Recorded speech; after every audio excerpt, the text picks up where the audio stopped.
Bismillahirrahmanirrahim. Assalamualaikum warahmatullahi wabarakatuh. Alhamdulillah, assalatu wassalamu ala rasulillah wa ala alihi wa sahbihi wa mawala. La hawla wa la quwata illa billah. Anak-anakku, mahasiswa-mahasiswi peserta TDI Universitas Negeri Malang yang saya banggakan, alhamdulillah, pada hari ini kita masih diberi kesempatan kesehatan oleh Allah Subhanahu wa Ta'ala, sehingga kita dapat bertemu kembali dalam majelis ilmu Tafaquh Fid Dinil Islam TDI Universitas Negeri Malang. Tema yang diberikan kepada saya hari ini adalah etika pergaulan remaja Islam. Kalau kita bicara tentang remaja, maka anak-anakku ini semua masih tergolong dalam usia remaja, karena WHO memberikan batasan umur untuk remaja yaitu berkisar antara 12 sampai 24 tahun. Anak-anakku yang saya cintai karena Allah Subhanahu wa Ta'ala berfirman dalam surat Al-Hujurat ayat 13, A'udzu billahi minasyaitonir rajim. Bismillahirrahmanirrahim. Ya ayyuhan nasu inna khalaqnakum min dzakarin wa untha wa ja'alnakum syu'uban wa qabaila lita'arafu. Wahai sekalian manusia, sesungguhnya kami menciptakan kamu dari seorang laki-laki dan seorang perempuan, dan menjadikan kamu berbangsa-bangsa dan bersuku-suku supaya kamu saling kenal mengenal. Baik. Bagaimana agar kita bisa saling kenal mengenal dengan baik? Tentunya diperlukan adanya aturan-aturan tertentu yang disebut dengan etika atau akhlak atau adab dalam pergaulan, utamanya dalam pergaulan remaja. Ya. Islam sebagai agama yang sempurna dan lengkap, atau sering kita dengar dengan istilah syamil wa kamil, telah mengatur semua sisi kehidupan manusia, termasuk di dalamnya tentang akhlak bermuamalah dengan sesama, ya, atau etika pergaulan antar sesama remaja. Nah, secara umum, Islam menegaskan etika pergaulan yang baik sebagai berikut. Nah, di antaranya, kalau kita bertemu dengan teman, maka disunahkan untuk mengucapkan salam. Ya. Dan teman kita atau kita yang diucapkan salam berkewajiban untuk menjawab salam teman kita, karena salam ini adalah doa, ya. Salam adalah doa, bukan hanya pada kita, tetapi bukan hanya untuk kita, tetapi juga untuk keluarga kita, karena mengucapkan dengan assalamualaikum warahmatullahi wabarakatuh atau assalamualaikum.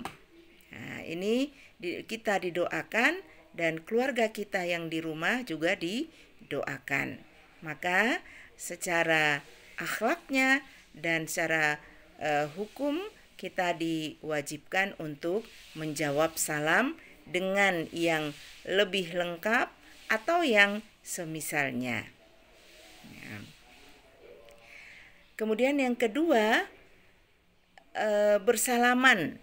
Ya, bersalaman, karena ketika kita bersalaman dengan teman kita, tentunya yang laki-laki dengan laki-laki dan perempuan dengan perempuan, bukan sebaliknya, bukan laki-laki dengan perempuan, perempuan dengan laki-laki, kecuali mahramnya.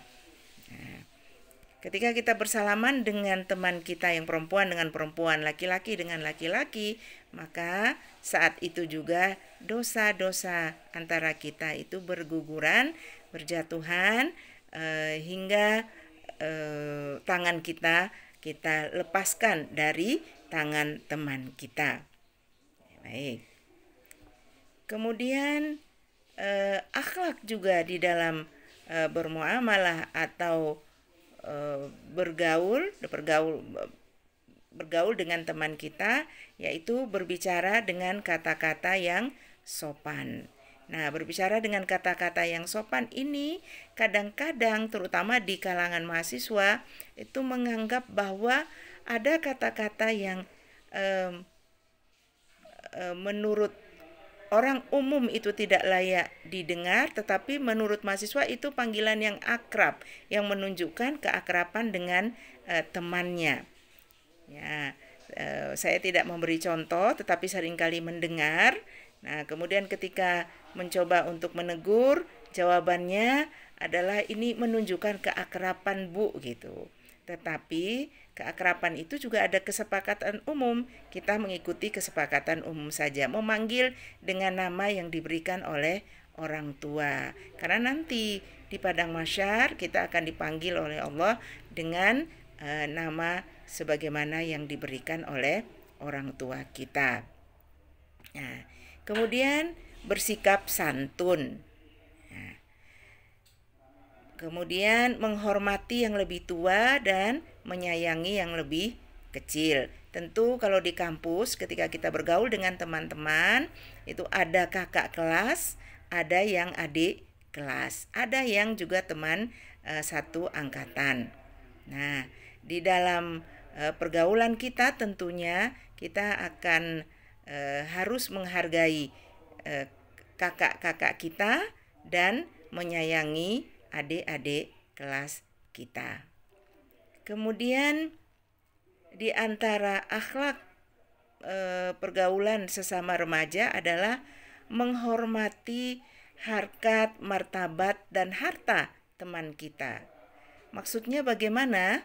Maksudnya adalah tidak membicarakan aib teman kita pada orang lain. Ya. Juga tidak menjelek-jelekan teman.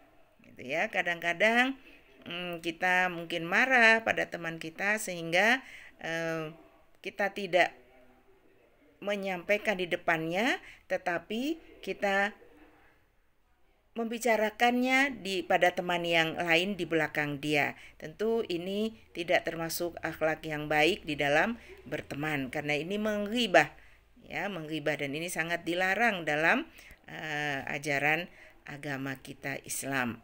Ya. Kemudian yang dimaksud dengan menjaga harta dalam arti ketika kita akan menggunakan barang milik teman di kampus, di kos, ya, atau dimanapun, itu harus seizin teman kita. Jadi jangan serta-merta kalau teman kita sehingga ini punya teman saya, maka saya bisa menggunakan dengan semau kita, tidak, tetapi harus dengan izin teman kita. Kemudian yang penting juga untuk kita jaga di dalam pergaulan kita adalah saling mengingatkan dalam kebaikan. Ya, saling mengingatkan dalam kebaikan itu sudah include di dalamnya juga mencegah teman kita dari perbuatan-perbuatan yang tidak, atau perbuatan-perbuatan yang dilarang dalam agama kita. Nah, ini di antara etika atau akhlak pergaulan di dalam hubungan atau berinteraksi sosial dengan teman sesama mahasiswa ataupun teman-teman di luar kampus. Nah, Anak-anakku yang saya banggakan, kenapa kemudian remaja yang menjadi titik perhatian dalam pergaulan, sehingga ada topik etika pergaulan remaja Islam. Masa remaja ini merupakan masa peralihan dari masa anak-anak menuju masa dewasa. Remaja bukan anak-anak, baik dalam bentuk badan maupun cara berpikir dan bertindak, tetapi juga bukan orang dewasa yang sudah matang. Sehingga masa remaja itu seringkali disebutkan masa pencarian jati diri. Apa ciri-cirinya? Ciri-cirinya baik secara fisik maupun psikis itu ditandai dengan perasaan yang sensitif, ya. Terus penuh dinamika. Jadi remaja itu selalu bergejolak, ya. Kemudian rasa ingin tahunya besar sehingga ingin mencoba banyak hal, ya. Remaja seringkali kalau orang tua mengatakan, ya maklumlah anak remaja, misalnya melakukan sesuatu yang penuh tantangan misalnya, ya. Nah, karena kadang-kadang anak remaja ini suka melakukan hal-hal yang nekat gitu ya. Kadang-kadang juga nyerempet dengan pelanggaran atau bahaya. Nah, ini menjadi ciri khas remaja. Karena itu dalam Islam perkembangan remaja ini sangat diperhatikan, ya, diperhatikan baik oleh orang tua ataupun guru. Kalau di kampus ini diperhatikan oleh para dosennya sebagai orang tua di kampus. Karena itu topik-topik TDI itu seringkali diarahkan pada pembentukan akhlak. Apakah akhlak sebagai seorang penuntut ilmu, ya, akhlak dalam pergaulan seperti ini misalnya, ya. Nah, lalu anak-anakku, bagaimana Islam mengatur pergaulan remaja? Tentunya pergaulan dalam Islam itu masuk dalam kajian muamalah, ya, bagian fikih. Maka ada kaidah fikih yang mengatakan al-aslu fil muamalah ibahah. Hukum asal pergaulan antar sesama itu boleh atau mubah. Nah, illa bidalilin yuharrimu dzalik. Kecuali kalau ada dalil yang mengharamkan itu. Nah, sekarang kita akan melihat apa saja gitu ya yang diatur, ya, boleh dan tidak boleh di dalam berinteraksi atau dalam bergaul sesama remaja, sesama mahasiswa putra maupun putri. Kita lihat satu-satu. Yang pertama, menundukkan pandangan. Allah Subhanahu wa Ta'ala memerintahkan untuk menjaga pandangan kepada sesama manusia, baik laki-laki maupun perempuan. Kenapa demikian? Ya, karena pandangan akan mengantarkan keinginan pada hal-hal yang berbau syahwat. Ya, dari pandangan itu biasanya kalau kita kenal istilah bahasa Indonesia, pepatah itu dari mata turun ke hati. Ya. Kemudian kalau sudah di hati, kemudian memberikan gambaran, imajinasi. Nah, ini sehingga jauh-jauh Islam sudah mengingatkan kita untuk menundukkan pandangan. Bukan hanya laki-laki kepada perempuan, tetapi begitu juga laki-laki dengan laki-laki dan perempuan dengan perempuan. Ya, tidak harus mengagumi meskipun sesama jenis itu dengan memandang wah kamu ganteng sekali, kamu cantik sekali. Boleh memuji teman, tetapi sekedarnya saja. Ya, tidak berlebihan. Memuji teman itu artinya memuji yang menciptakan teman kita. Masya Allah, Allahu Akbar, Allahu Akbar. Jadi menjaga pandangan itu bukan hanya terhadap yang perempuan yang bukan mahramnya, tetapi juga pada teman laki-laki, terutama menjaga pandangan dari aurat meskipun sesama laki-laki atau sesama perempuan. Kemudian kaitannya dengan itu adalah menutup aurat. Nah, dalam pergaulan hendaknya remaja baik perempuan maupun laki-laki harus menutup aurat. Aurat, apa itu aurat? Aurat itu bagian tubuh yang tidak boleh dilihat oleh orang lain kecuali yang mahramnya. Ya. Nah, aurat perempuan itu seluruh tubuh kecuali wajah dan telapak tangan. Kalau aurat laki-laki itu sebatas pusat sampai ke lutut. Maka anak laki-laki juga tidak boleh memakai celana panjang yang sobeknya itu misalnya di atas lutut. Itu tidak boleh karena di atas lutut itu termasuk aurat. Nah, seringkali mahasiswa remaja yang masih remaja terutama itu memakai pakaian yang agak-agak nekat gitu ya, agak nyerempet-nyerempet. Bahayanya apa? Bahaya tidak menutup aurat, yaitu terbuka karena sobek atau memang model ya mengikuti tren model disobek, tetapi sobekannya itu membuka aurat. Ini harus perlu diperhatikan. Ya, ini untuk laki-laki. Perempuan tentunya tidak melakukan itu karena sudah tahu bahwa aurat perempuan itu seluruh tubuh kecuali wajah dan telapak tangan. Lalu yang termasuk dalam menutup aurat itu adalah persoalan aurat itu termasuk pakaian yang ketat dan transparan. Nah, ini yang tidak diperkenankan atau tidak boleh dipakai baju adiknya misalnya ya, karena terlalu sempit akhirnya mau sangat membentuk badan misalnya ya. Nah, lalu transparan. Nah, ini bukan hanya untuk perempuan tetapi juga untuk laki-laki.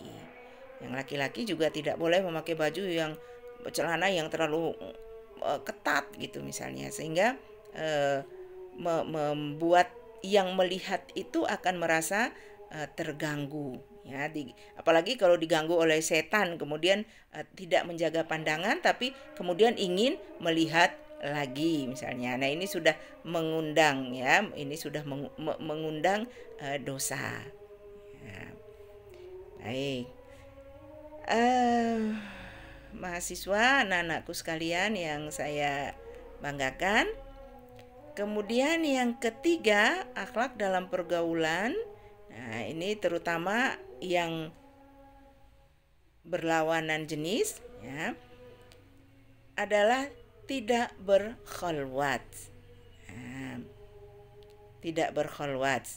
Ya, Rasulullah mengatakan ya, Nabiullah bersabda, Rasulullah Shallallahu Alaihi Wasallam bersabda, demi Allah yang diriku berada dalam genggamannya, tidaklah berkhalwat seseorang laki-laki dengan seorang perempuan kecuali setan akan masuk di antara keduanya.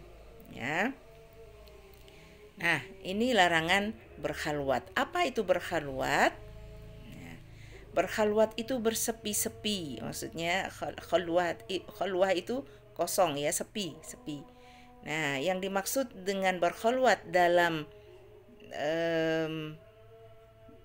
pergaulan remaja ini adalah remaja yang suka berdua-dua di tempat yang tertutup yang tidak terlihat oleh orang lain.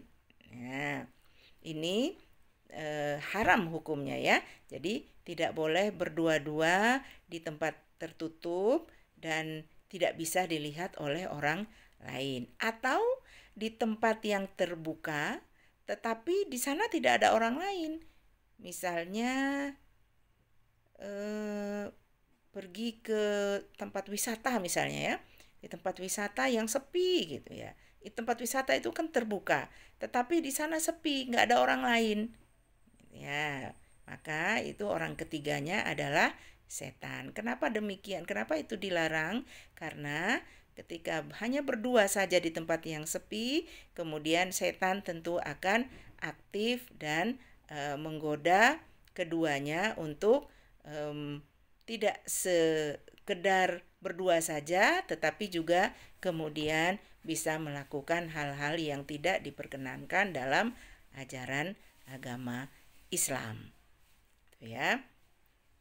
Nah, lalu biasanya mahasiswa ketika sampai pada persoalan ini akan bertanya, lah kalau ada keperluan penting bagaimana Bu?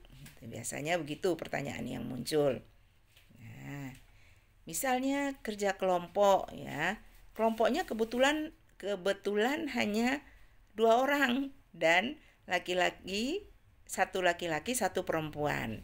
Nah, biasanya guru dosennya itu akan memberikan tugas kalau misalnya berdua itu biasanya putri dengan putri, putra dengan putra. Tetapi kalau memang sudah tidak ada pilihan lain, misalnya sisa satu putra satu putri, kalau tidak bisa digabungkan atau ditukar, maka terpaksanya berdua, satu laki-laki satu perempuan. Nah, kalau seperti ini bagaimana Bu? Nah, kalau ini dibolehkan ya, tapi dengan syarat tertentu, syarat dan ketentuan berlaku. Ya, yang pertama, bertemunya di tempat terbuka. Ya, bisa dilihat oleh orang banyak. Ya, bertemu tempat terbuka bisa dilihat oleh orang banyak. Lalu memang ada keperluan.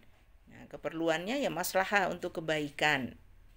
Nah, lalu bertemunya itu juga sesuai keperluan. Nah, keperluan maksud saya,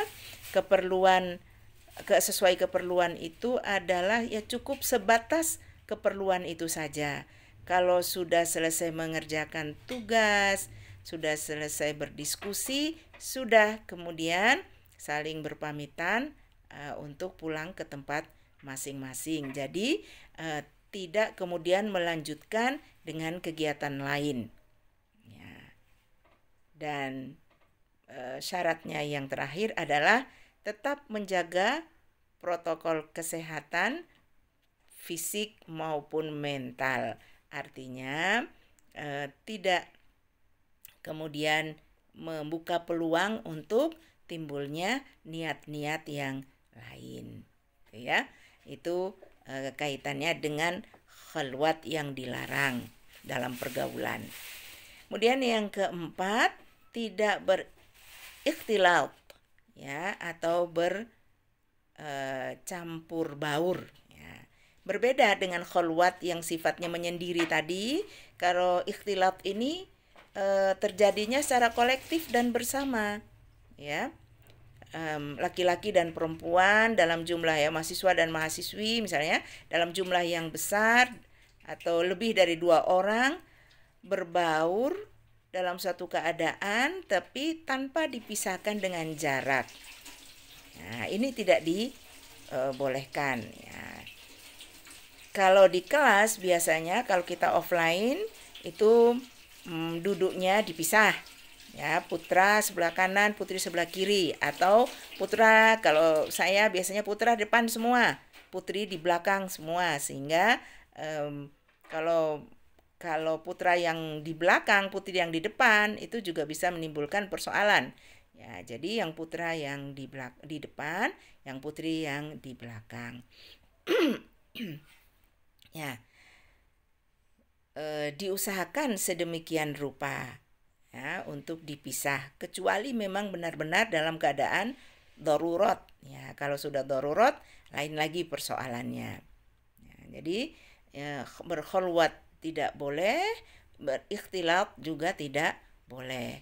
Nah, maksudnya apa tuh ikhtilat ini? Ini bercampurnya laki-laki dan perempuan dalam suatu aktivitas bersama tanpa ada batas yang memisahkan antara keduanya itu ya, apalagi kalau sampai berdesak-desakan. Adanya COVID ini juga melatih kita, mudah-mudahan seterusnya COVID ini segera berlalu, tetapi sikap untuk tidak berdesak-desakan dalam satu tempat untuk satu keperluan yang tidak perlu itu tidak lagi terjadi. Misalnya dalam hal konser-konser ya. Nah, ini seringkali kalau sudah di konser itu sulit untuk membedakan laki-laki dan perempuan dalam satu kondisi ya, nggak bisa lagi dipisahkan. Nah, ini padahal dalam agama kita ini sangat dilarang. Ya. Nah, itu beberapa hal yang terkait dengan akhlak atau etika dalam bermuamalah atau bergaul antar sesama remaja. Ya, mudah-mudahan ada manfaatnya untuk kita semua, dan ke depan kita bisa lebih mawas diri dalam hal bergaul dengan memperhatikan adab-adab dan perhatikan akhlak yang sudah digariskan dalam Islam, insya Allah. Mohon maaf atas kekurangan, dan kita berharap semoga kita segera dapat bertemu di kelas yang offline, bisa bertatap muka sehingga kita bisa lebih kenal satu sama lain untuk saling mengingatkan dalam kebaikan. Demikian yang bisa saya sampaikan. Mohon maaf atas segala kekurangan. Billahi taufik wal hidayah. Wassalamualaikum warahmatullahi wabarakatuh.